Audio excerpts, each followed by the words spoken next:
You're listening to the Media People Podcast, the show where we learn about the people who make up the media industry to find out where they started, where they are now, and the stories in between. I'm your host, Victor Genova. For more episodes, go to soundcloud.com/mediapeoplepodcast. Views expressed by participants are personal. In part 2 of our chat with Aaron Bronsteter, we delve deep into his role as talent relations producer with TSN's long-running hit sports talk show, Off the Record with Michael Landsberg. If you haven't already, you can catch part 1 where Aaron discusses the start of his career, which included positions at the Fan 590 and the Score. I wanted to ask you about booking guests. I had a friend who worked in the entertainment industry and did something similar to what you did, but with music clients. And he said to me, if their agent, and I assume you're probably dealing with agents a lot, if the agent is a complete asshole, that means their client is the nicest person in the world. But there's also the reverse to that. If the agent is really nice and really accommodating, it means the client is usually a bit of a diva or a prima donna. I don't get that in sports, like that exact. I guess the way that they put it, it doesn't really work that way in sports. It's everybody is so different, and to me, the best people in sports are the ones that I can develop relationships with, where they're outright with me or forthright with me, and I'm forthright with them. If they say, here's one of my new clients, do you want to have them on? I'll say to them, I'm not sure if it's a good fit. Or I'll say, I'll see what I can do. If I say, I want to interview this person today, and they say they're not available till next week, I'll take their word for it. I'm not going to, I don't like to take the pushy approach. Has it gotten to that point, though, because you've been doing this for so long, that people are calling you for interviews now? That's mostly how I'm getting my interviews now. Really? Yeah. How do you let someone down, let them know? Because I imagine if there's a topic, there might be more people calling than you actually need. So how do you let them down and say, not this time? Basically the same way you just said it. Like I say, I'm not sure if this is a good fit for any of our platforms. Or I'll say, I'll send this to the producers and they'll get in touch with you directly if it's an opportunity that they just want to get some face time. And sometimes the producers will contact them, sometimes they won't. And, a lot of the time I will book someone because I know it's going to get us someone better down the line, or it's going to start a good relationship. And it's really all about relationships, For me, I'm booking guests for a daily sports talk show. So every now and then, we don't have to have A-level guests on. But ultimately, if I think that having someone who's kind of a D-level guest on will lead to an A-level guest, I'll book it 9 times out of 10. And Michael Landsberg, who I work with now on Off the Record, understands that and embraces that. Like he gives me a lot of rope, which I appreciate. He gives me the benefit of the doubt. To me, the hardest thing as a guest booker to work with is not hard, agents and publicists that are hard to crack. It's hosts that don't give you rope.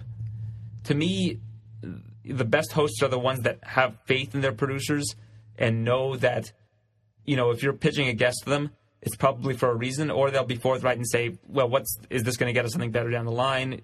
How important is it to you to get this guest on?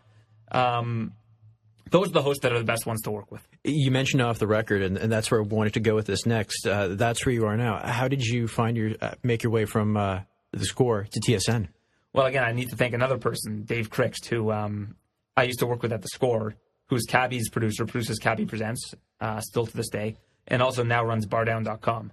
And at the time, Dave had been given the job of producer of Off the Record, and he saw that I was really good at booking guests when I was at the Score booking for radio. And I had also booked guests for a radio show that Cabby did. This was a basketball show. We had booked guests like Bill Russell, Kareem Abdul-Jabbar, like some of the who's who of basketball. And I think Dave had remembered that was something I was really good at. And a job for senior chase producer for Off the Record opened up. And he brought me on. He had faith in me. So did Ken Volden, one of the VPs here at TSN, and they hired me, and I haven't looked back since. And it's an awesome job. I love it. Tell us a little bit more about working on Off the Record, because unlike hardcore sports radio, which was something that you were part of from the ground up, we were talking to Michael before the interview today, 4,000 shows, 19 seasons. How did you fit into that, or how did you work your way into something that was already so established in Canadian sports culture? Well, the great thing about Michael is that he has the utmost of faith in the people around him and really empowers people to do good things. And Dave is the same way. When Dave was producing the show and I had just started, the thing about Dave was he really demanded excellence and really also empowered me to know that working for TSN was different than working for the Score, because TSN has a massive name behind it, and Off the Record has a big name. And he helped me realize that the guests that we can get for Off the Record are, you get much higher profile guests, and you shouldn't be afraid to swing for the fences. And him instilling me with that mentality has been so invaluable to my career, because he's the type of guy that doesn't like to take no for an answer. And he kind of put that mentality into me, where it wasn't like, oh, okay, yeah, you don't want to have this person on the show. Okay, no problem. Yeah, we'll catch up sometime down the line. It's more like, well, this is why you should have someone on this show. It's in its, at the time, 16th season. It's the most watched daily sports talk show in Canada. It's the lead-in for Pardon the Interruption. He gave me, a laundry list of reasons why people should be on the show, and to really push that and not take no for an answer. So I think that when I came on board, we really elevated the level of guests that the show started to get. And the format was changing a little bit because Dave and Michael were putting their heads together to kind of evolve the show. And Michael's all about evolving the show and making the show different, making the show better all the time. Oh, and it definitely doesn't look and act like it did in day one. That's for sure. It's definitely evolved in a good way. Yeah, the show before I took over was mostly panel-based. We'd have the 4 people on the panel. I remember that, yeah, 3 or 4. Yeah, and Dave said that when he was brought into the show, when he was interviewed for the job, they said, what do you think of the show? And he said, I don't watch it much. I don't really like a lot of the guests on the show, and I'm not really that compelled. When they brought me in for the interview, I kind of said the same thing. I haven't watched the show in a lot of years, and the panel format to me, having it every day, was kind of stagnating. And it's great, though, that you could actually say that to them in the interview, and they'll say, well, bring this kid on. Because usually a lot of people want the person at the other end of the table to do some lip service and go, oh, I love it, I PVR it, I tape it, I sleep with it under my bed. But you were brutally honest saying, this is why I'm not watching it anymore. Yeah, and so was Dave. And, I think that with Dave and I, when we came on board, and, especially with Dave, he really wanted to change the look and feel of the show. And wanted to have bigger guests, bigger names, and that name value was really important to him. And I think that jived perfectly with what my mandate was when I was brought on. I'm not the type of guy that wants to rest on his laurels and settle for the easy way out. I'm always constantly looking for big guests. Like this, for next week, I had requested, the movie with Amy Schumer's coming out with LeBron James. Yep. I requested LeBron James for next week. Unfortunately, it fell through, but that's the way I think. I'm always trying to think big and think of what's the best possible guest that we can get on. And while I'm going after those big guests, I know that along the way, I've got to book, guests that probably aren't as high profile, but as long as we have 3 or 4 really high profile guests on every week, I'm happy. So I'm always constantly trying to make sure that the profile of the show is as high as it can be. But I've kind of noticed sometimes, too, that you mentioned you're a Howard Stern fan. I listen to his interviews as well. Sometimes if you get that B or C celebrity or athlete, they're a lot more candid than, say, the A celebrity would, who's probably got a mountain of PR people and agents in front of them saying, don't say anything incriminating or anything controversial that's going to bring down an endorsement deal. Do you find that? Yeah, definitely. It's always, I'm always also looking for people that I think will be entertaining. To me, if I read a story online about somebody who has an interesting quirk, Michael loves that kind of thing. So, it's not always about getting the best name. It's also about the best content. So, Michael's an awesome interviewer. This is our 18th season that we're about to wrap up. And I did grow up watching Michael. I mean, don't get me wrong. I'm not going to say that I remember him, too, when he did Sports Desk, and it was the old black and yellow TSN logo. They had blue desks, I think it was. Yeah, I grew up on Sports Desk, and I watched a lot of Off the Record in the early days. I was a big wrestling fan, and Michael had the best wrestling interviews of anybody. He had a lot of them come in. I remember that. Yeah, when TSN had the rights to the WWE, Vince McMahon said, you can have any of my guys on. And I think the highest rated shows of all time are still the ones with Stone Cold and The Rock and Shawn Michaels, Bret Hart. He even did a really good one. I think it was a very popular one with Vince McMahon, too. Yeah. And with The Undertaker out of character, like with Mark Calloway, basically. Really? I didn't see that one. Yeah. So these are those were the off-the-record shows that I grew up watching and loving. But, they still did have good guests on over the years. But, when they had the panels every day, to me, I just, I didn't always care about what somebody who hosts an interior design show says about sports. To me, I liked having people that were qualified to talk about things. And we still do a lot of panel shows. But I said to Michael before this season that we need to be really finicky about who we have on. And him and I kind of agreed. We want to have 3 people on every panel that we know we can rely on to be really fiery and create good debate. Because to me, I think that's what makes a good panel is really hot, fiery debate with people that are qualified to talk about the topics. So let me then ask you about the guests you've booked. Which guests have you booked? Which one's your favorite that you've booked, you've been responsible for since you've been with it? Well, my original favorite was in the first couple months of me working there. Again, Dave Crixt, who was producing the show, really empowered me to think that anything was possible. We flew in Charles Oakley and had Vince Carter and Tracy McGrady via remote for a kind of show where we reminisced about the heyday of the Raptors with Vinsanity, Air Canada. That show to me was as good as it gets. Like I'm still not sure that I've put together as good a show since then. Like that to me is almost the gold standard for what we've done. That show was great. Booking Donald Trump was really cool. There's a producer in the city. I think his name's Maury Sherman. He works for 640, if I'm not mistaken. Or is it 640? He works for one of the local channels here. And my mom showed me an article about this guy in the Canadian Jewish News, and it was Maury. And he talked about how it took him 2 years of faxing Donald Trump's office to book an interview with Donald Trump. And, I booked the interview with Trump eventually here. And a couple weeks ago, I ran into Maury Sherman, who I'd never met before. I was doing the red carpet event at the Joe Carter tournament, and he was on the red carpet. And I said, "Hey, were you the guy who booked Donald Trump for AM 640 like 12 years ago? I think I read an article about you in the Canadian Jewish News." And he said, "Yeah, that's me." And I said, I just want to say, when I read that article, you were a huge influence on my career.